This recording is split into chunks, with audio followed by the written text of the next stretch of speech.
Hello বন্ধুরা, আবার একটি নতুন ভিডিওতে আপনাদের সকলকে জানাই স্বাগত। শীতের আমেজ শুরু হতে না হতেই চারিদিকে কিন্তু শুরু হয়ে গেছে বিভিন্ন ধরনের মেলা, সাংস্কৃতিক অনুষ্ঠানের সমাহার। আমাদের রানাঘাটও কিন্তু তার ব্যতিক্রম নয়। প্রত্যেক বছরের মতো এবছরও শুরু হয়ে গেছে নদিয়া উৎসব। তাই সেদিনকা একটু হালকা শীতের আমেজ গায়ে মেখে চলে গেছিলাম মেলায়।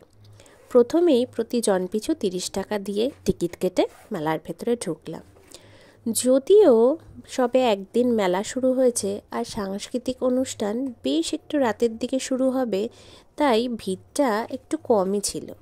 ভিড় তেমন একটা ছিল না বললেই কিন্তু চলে। আমরা মাঠের এক ধার থেকে মেলা দেখা শুরু করলাম। আসলে কি মেলার মাঝখান থেকে ঘোরা শুরু করলাম না, তার কারণ মেলায় এত দোকান, যদি মাঝখান থেকে দেখি এবং কোনো দোকান যদি মিস হয়ে যায়, যদি না দেখা হয়, সেই জন্য মাঠের এক পাশ থেকে আমরা মেলা দেখা শুরু করলাম। কিসের দোকান ছিল না সেখানে বলুন তো? ঘর সাজানোর টুকিটাকি জিনিস থেকে আরম্ভ করে স্কুটি, কুচিনা, ওয়াটার পিউরিফায়ার, সমস্ত কিছুর দোকান সেখানে ছিল। আর তার সাথে তো রয়েছে বিভিন্ন খাবারের দোকান, আইসক্রিম থেকে শুরু করে ফুচকা, মোমো, চিকেনের বিভিন্ন রকম আইটেম, সমস্ত কিছু সেখানে রয়েছে। এর মাঝখানে ছেলে লাগালো হঠাৎ করে এক ছুটে গিয়ে কোথায় দাঁড়ালো? এক বইয়ের দোকানে। আমিও পেছন পেছন গেলাম সেখানে। তারপরে আর কি, বেশ কয়েকটা বই তাকে কিনে দেওয়া হলো। আর এই যে দোকানটা দেখছেন, এইটা মেলায় আমার সব থেকে প্রিয় দোকান ছিল, সব থেকে ভালো লাগার একটা জায়গা হয়ে দাঁড়িয়েছিল। তার কারণ কি বলুন তো? এইখানে ছিল মাটির জিনিসের দোকান, বিভিন্ন দেবদেবীর মূর্তি থেকে আরম্ভ করে বিভিন্ন খেলনা, সমস্ত রকমের জিনিস ছিল সেই দোকানটায়। আপনারা মেলায় আসলে কিন্তু ওই দোকানটা অবশ্যই ভিজিট করবেন একবার। তারপর সেখান থেকে চলে এসেছিলাম এই ড্র্যাগন ট্রেনের কাছে। ড্র্যাগন ট্রেনের কাছে আসতেই ট্রেনের ওপরে বসে ড্র্যাগন ট্রেন বাবা ছেলেকে নিয়ে দিল এক ছুট কুঝিকঝিক করে।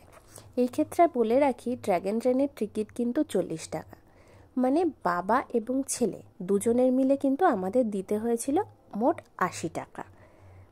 তারপরে সেই ড্র্যাগন ট্রেন থেকে নেমে আবার আমরা মেলার বাকি দোকানগুলোতে ঘোরা শুরু করলাম। মেলায় গেছি আর কিছু কিনবো না, সেরকমটা আবার হয় নাকি? তাই আমি চলে গেছিলাম সেখানে একটি কানের দুলের দোকানে। অনেকগুলোই প্রসাধনীর দোকান ছিল, তবে আমি একটি বিশেষ দোকানকে বেছে নিয়েছিলাম এবং 30 টাকা দিয়ে বেশ কয়েকটি দুল কিনে নিয়েছিলাম। আপনারা আসলে কিন্তু এই দোকানগুলোতে অবশ্যই ঘুরে ঘুরে দেখবেন, কারণ 30 টাকায় বেশ সুন্দর সুন্দর কানের দুল কিন্তু এখানে পাওয়া যাচ্ছে এবং এত সুন্দর জিনিস অন্য কোথাও, মেলা ছাড়া অন্য কোথাও পাওয়া যাবে বলে কিন্তু আমার মনে হয় না। তারপরে আর কি, সেখান থেকে আমরা চলে গেছিলাম মোমোর দোকানে। এতক্ষণ ঘোরাঘুরি করে বেশ ক্লান্ত হয়ে গরম গরম মোমো খাবো বলে মোমোর দোকানে চলে গেছিলাম। মোমো টোমো খেয়ে অবশেষে আমরা ঠিক করলাম, না, এবার বাড়ির দিকে রওনা হতে হবে। তো বাড়ির দিকে বেরোতে গিয়েই দেখছি গেটের বাইরেই রয়েছে জিলিপি, গজা, বাদাম এগুলোর দোকান। তাই সেগুলো দেখে মনে হলো বাড়ির জন্য একটু কিছু নিয়ে যাই। তাই সেইখান থেকে কিছু জিলিপি, গজা নিয়ে বাড়ির দিকে রওনা হলাম।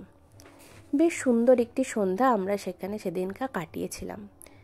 তো যাই হোক, আমাদের এই ভিডিওটি যদি আপনাদের ভালো লেগে থাকে, আমাদের চ্যানেলটিকে কিন্তু অবশ্যই লাইক, সাবস্ক্রাইব ও শেয়ার করতে কিন্তু একদম ভুলবেন না, এবং লাইক, সাবস্ক্রাইব, শেয়ারের মাধ্যমে আমাদের পাশে থাকবেন।